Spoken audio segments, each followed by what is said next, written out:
Good morning. This is Barry Bryson, and I'm thanking you for joining me for another 5 good minutes with the Word. We're continuing our study of Second Timothy and Second Peter, the last two letters these two apostles wrote, and both of them writing from Rome, both of them writing shortly before their death in the 60s during the persecution of Nero. Chapter 3, we finished the main body of the letter. Chapter 3 is the eschatological section. Paul has spent chapters 1 and 2 saying, suck it up. Remember who you are. Remember your training from your grandma, your mom, and from me. Don't be ashamed, but be strong. And they said to him, and he said, be like a soldier, be like a disciplined athlete, be like a farmer, be like a craftsperson in dealing with the word. This is what I need you to be. Now, this is what I need you to do with this church. Tell these guys to stop majoring in minors.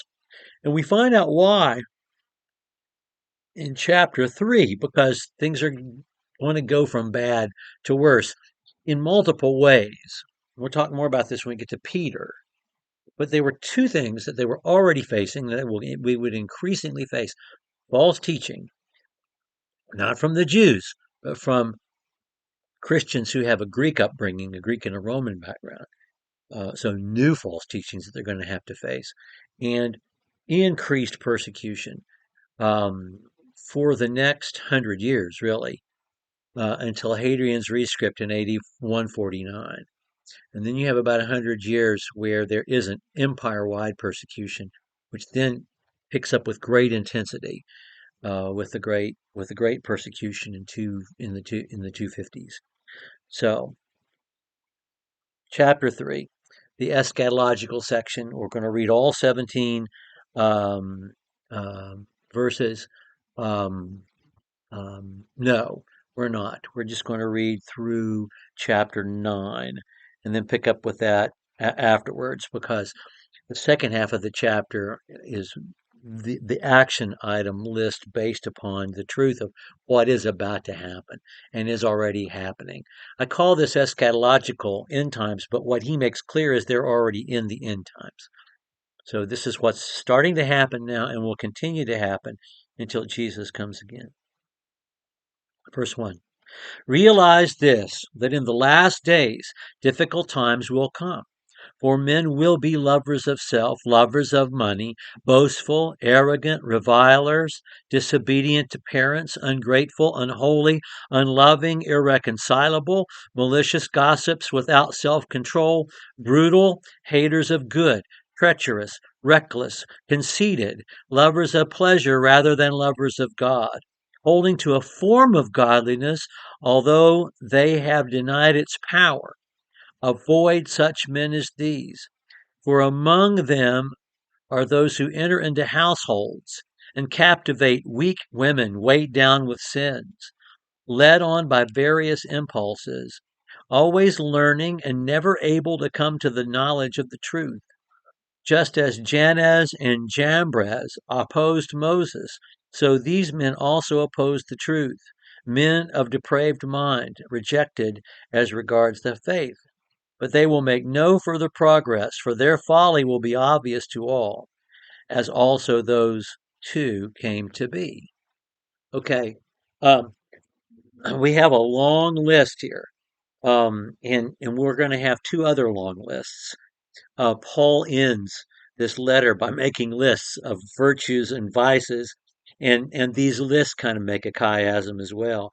We have this first long list of vices, and it reads very much like Second Peter chapter 2 and the book of Jude. In fact, he's describing the same kinds of false teachers, the same kinds of people.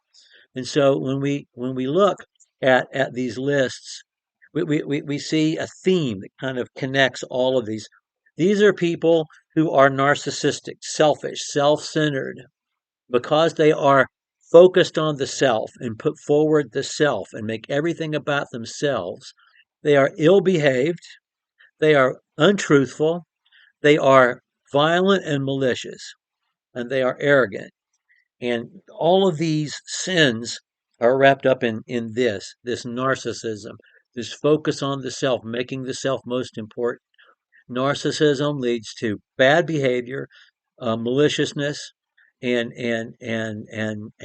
arrogance and violence. And so that's how these men are described.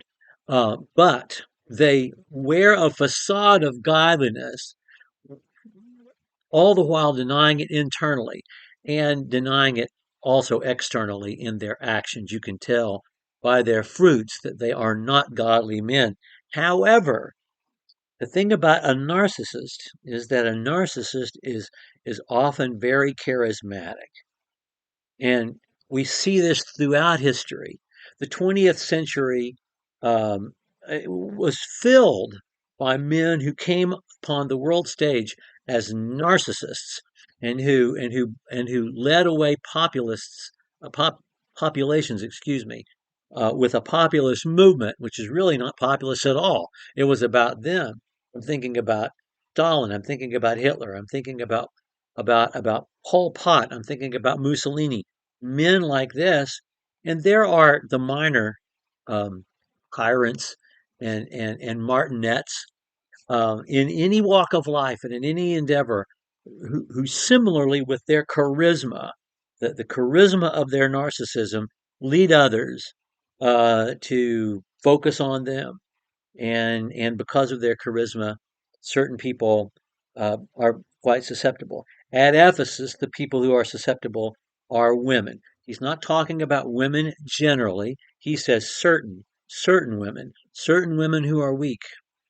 And of course, it makes sense that in Ephesus, certain women would be the ones most susceptible to these charismatic false teaching men. In the first place, most Christians were women to begin with.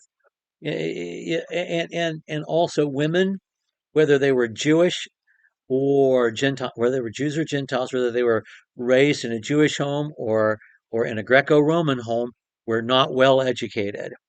That was never a priority. And they were also, if they had any means whatsoever, generally sequestered. The more successful a man was, the less he wanted to permit his wife circulation in wider society. And so such a person would be naturally more susceptible to a charismatic leader who presented himself as a godly person. Before we close, I want to talk about Jannes and Jambres. Where are they named in Scripture? Nowhere. They are not named in Scripture anywhere. We are told that Pharaoh's magicians, when Moses and Aaron came, and Moses' staff was laid down on the ground and it turned into a serpent, that, that Pharaoh's two magicians came and put their staffs on the ground and they turned into serpents, but that Moses' serpent devoured the other two. That was the only miracle that Moses performed that they could even try to emulate. That was all they had, and nothing else that they have an answer for. But even there, Moses's serpent devoured their serpents. It was in Jewish popular literature that they were given the name Jannes and Jambres. And the story of Moses and Jannes and Jambres was even widely known in the Greek world. And the names of Jannes and Jambres ends up in Greek authors like Apuleius um, and and and uh, and other authors. So anyway, I just wanted to mention that Jannes and Jambres, those names don't come from Scripture, although the event he's referring to is absolutely reported in Exodus chapter 7, verse 11. Okay, we're going to pick up with verse 10 next time. Thank you for joining me for what is now another 10 good minutes with the Word.